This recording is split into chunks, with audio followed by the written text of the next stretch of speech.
Selamat datang di Brana Yoga Talk bersama saya Ketut Brana Yoga. Saya ingin mulai dengan satu pertanyaan yang sangat sederhana, yaitu kalau sampah di Bali adalah masalah besar, kenapa sampai hari ini tidak pernah benar-benar selesai? Apakah kita tidak mampu? Atau jangan-jangan ada yang tidak ingin masalah ini selesai?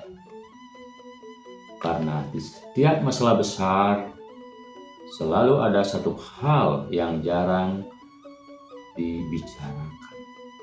Siapa yang diuntungkan?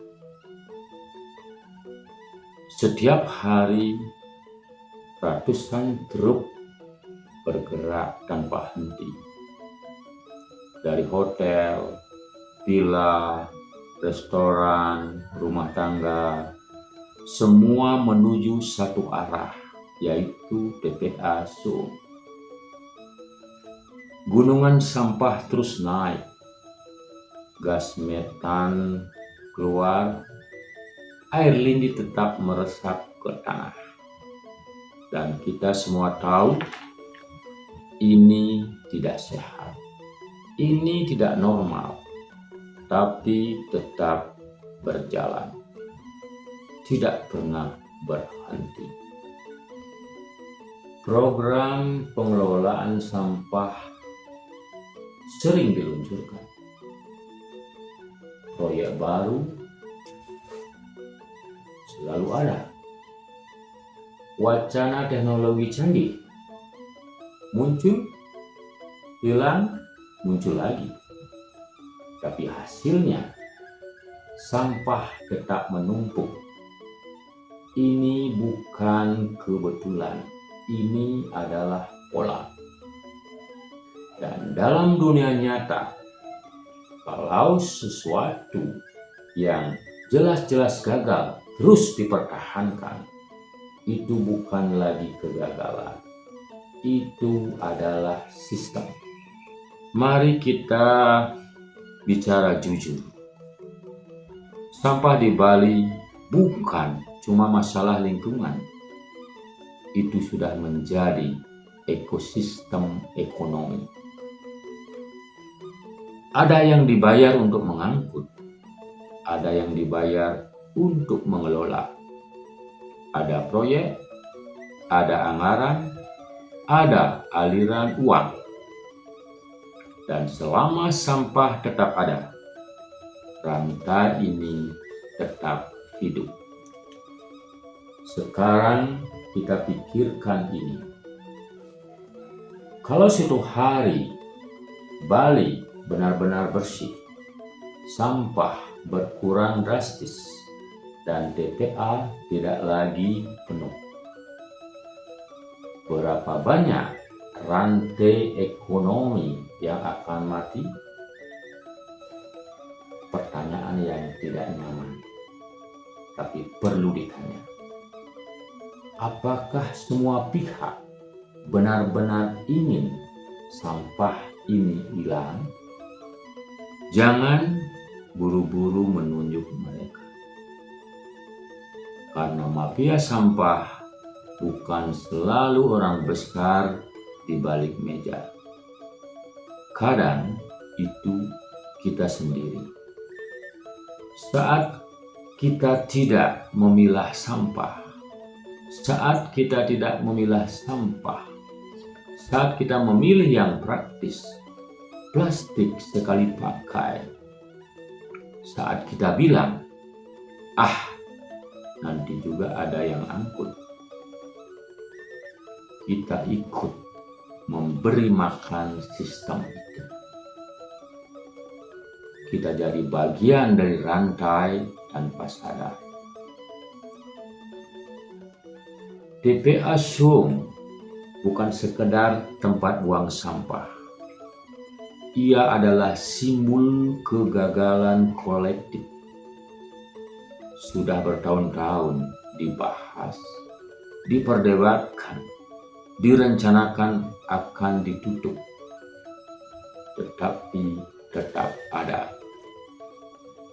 Kenapa? Sekali lagi, kenapa? Karena selama Zoom masih bisa menampung, semua orang merasa nyaman. Padahal sebenarnya itu bom waktu. Dan ketika bom itu meledak, yang kena bukan pejabat, bukan sistem, tapi masyarakat. Air tercemar, udara beracun, tanah rusak. Kalau kita mau jujur, solusi itu ada. Tetapi masalahnya, solusi ini akan mengganggu banyak kenyamanan. Pertama, putus rantai dari sumber. Tidak ada kompromi, pilah sampah, atau dikenai sanksi. Bukan lagi edukasi lembut, ini harus jadi aturan keras. Kemudian kedua, transparansi pengelolaan sampah. Setiap aliran dana harus jelas.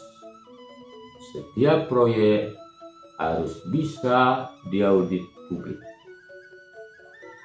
Kalau tidak transparan, disitulah biasanya masalah bersembunyi. Kemudian ketiga, desentralisasi pengolahan.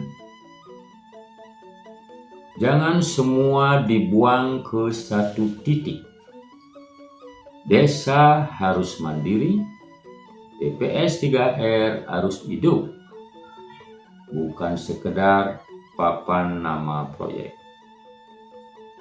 Kemudian keempat, solusinya adalah tekanan publik. Perubahan besar tidak datang dari atas meja. Ia datang saat masyarakat mulai bertanya dan tidak berhenti bertanya. Saya tutup dengan satu kalimat yang mungkin tidak nyaman. Bali hari ini bukan sedang krisis sampah. Bali sedang krisis kejujuran.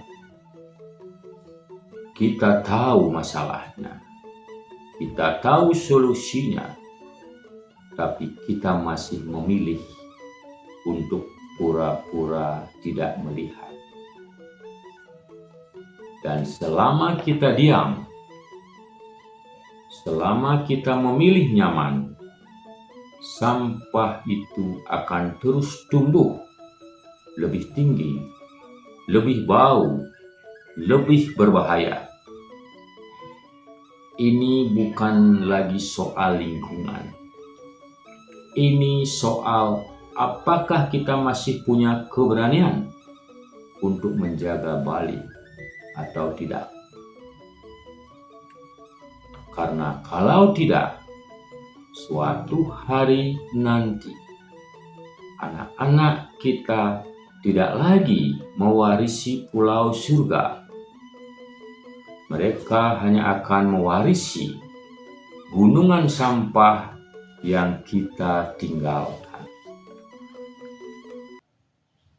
Saya Ketut Branayoga, dan ini Branayoga Talk.